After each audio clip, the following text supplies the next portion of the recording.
Taurus. Okay, hello Taurus. Welcome to Happy Angel Reading, and this is the summary of your reading within the next 3 months. Ito yung parang advice sa'yo, no? Na sa paparating na 3 buwan.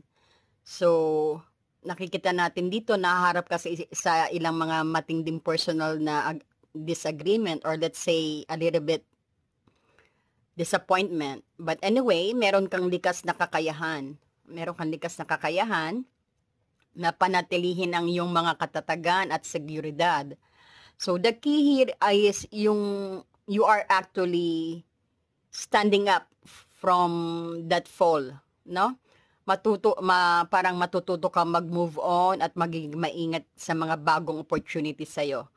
So, magkakaroon ka rin ng pasensya, no? Patience is virtue, parang yan ang magiging motive, ang magiging team mo.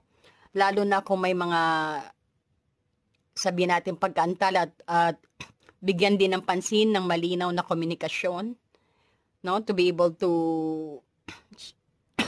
have some disagreement, especially when it comes sa iyong relasyon at sa iyong career.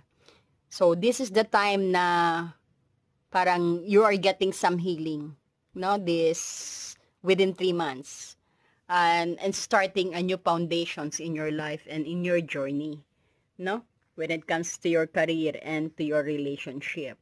So if you want more of this, please don't forget to like and subscribe. And for the complete reading po, this is for Taurus within 3 months. Please do check our videos po, no? Maraming pong salamat and God bless you all.